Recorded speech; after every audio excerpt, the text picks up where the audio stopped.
యేసు తన 12 మంది శిష్యులకు ఆజ్ఞాపించుట చాలించిన తరువాత వారి పట్టణములో బోధించుటకు ప్రకటించుటకును అక్కడి నుండి వెళ్ళిపోయెను. క్రీస్తు చేయుచున్న కార్యములను గూర్చి యోహాను చెరసాలలో విని, రాబోవాడవు నీవేనా, మేము మరి ఒకని కొరకు కనిపెట్టవలనా అని ఆయనను అడుగుటకు తన శిష్యులను పంపెను. యేసు వారిని చూచి, మీరు వెళ్ళి విన్నవాటిని కన్నవాటిని యోహానుకు తెలుపుడి. గుడ్డివారు చూపు పొందుచున్నారు, కుంటివారు నడుచుచున్నారు, కుష్ఠరోగులు శుద్ధులగుచున్నారు, చెవిటివారు వినుచున్నారు, చనిపోయిన వారు లేపబడుచున్నారు, బీదలకు సువార్త ప్రకటించబడుచున్నది. మరియు నా విషయమై అభ్యంతరపడినవాడు ధన్యుడని ఉత్తరమిచ్చెను. వారు వెళ్ళిపోవచుండగా యేసు యోహానును గూర్చి జనసమూహములతో ఇలాగ చెప్పసాగెను. మీరేమి చూచుటకు అరణ్యములోనికి వెళితిరి? గాలికి కదులుచున్న రెల్లున? మరి ఏమి చూడ వెళితిరి? సన్నపు బట్టలు ధరించుకున్న మనిషినా? ఇదిగో సన్నపు బట్టలు ధరించుకున్నవారు రాజగృహంలో ఉందరు గదా. మరి ఏమి చూడ వెళితిరి? ప్రవక్తనా? అవును గాని ప్రవక్త కంటే గొప్పవానినని మీతో చెప్పుచున్నాను. ఇదిగో నేను నా దూతను నీకు ముందుగా పంపుచున్నాను. అతడు నీ ముందర నీ మార్గమును సిద్ధపరచును అని ఎవని గూర్చి వ్రాయబడెనో అతడే యోహాను.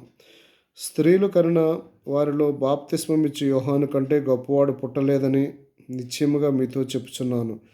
ఆయనను పరలోక రాజ్యములో అల్పుడైన వాడు అతని కంటే గొప్పవాడు. బాప్తిస్మమిచ్చు యోహాను దినములు మొదలుకొని ఇప్పటి వరకు పరలోక రాజ్యము బలాత్కారముగా పట్టబడుచున్నది. బలాత్కారులు దానిని ఆక్రమించుకొనుచున్నారు. యోహాను కాలము వరకు ప్రవక్తలందరూ ప్రవచించుచూ వచ్చిరి. ధర్మశాస్త్రము సహా ప్రవచించుచుండెను. ఈ సంగతి అంగీకరించుటకు మీకు మనసుంటే రాబోవు ఏలియా ఇతడే. వినుటకు చెవులు గలవాడు వినుగాక. ఈ తరము వారిని దేనితో పోల్చుదును? సంత వీధులలో కూర్చుని ఉండి మీకు పిల్లను గ్రోవి ఊదితిమి గాని మీరు నాట్యమాడ రైతిరి, ప్రలాపించితిమి గాని మీరు రొమ్ము కొట్టుకొన రైతిరి. తమ చెలికాండ్రతో చెప్పి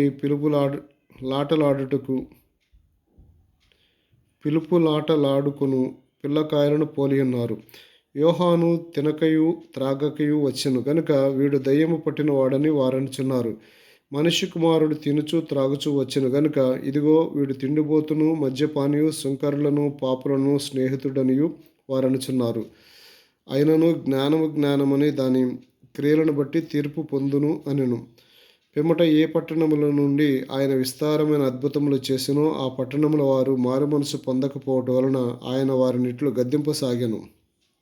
అయ్యో కొరాజీనా, అయ్యో బెత్సాయిదా, మీ మధ్యన చేయబడిన అద్భుతములు తూరు సీదోను పట్టణములో చేయబడిన ఎడల ఆ పట్టణముల వారు పూర్వమే గోనెపట్ట కట్టుకొని బూడిద వేసుకొని మారు మనసు పొంది ఉందరు. విమర్శ దినమందు మీ గతి కంటే తూరు సీదోను పట్టణముల వారి గతి ఓర్వతగినదై ఉండునని మీతో చెప్పుచున్నాను. కపెర్నహూమా, ఆకాశము మట్టుకు హెచ్చించబడెదవా?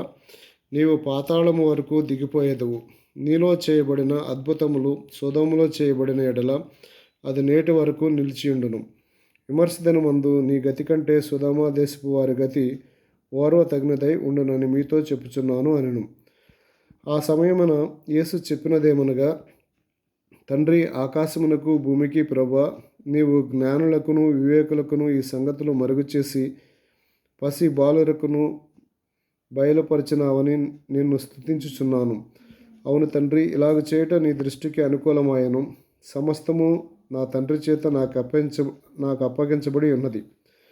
తండ్రిగాక ఎవడనూ కుమారుని ఎరుగడు, కుమారుడుగాక కుమారుడెవనికి ఆయనను బయలుపరచ ఉద్దేశించునో వాడుగాక మరి ఎవడనో తండ్రిని ఎరుగడు.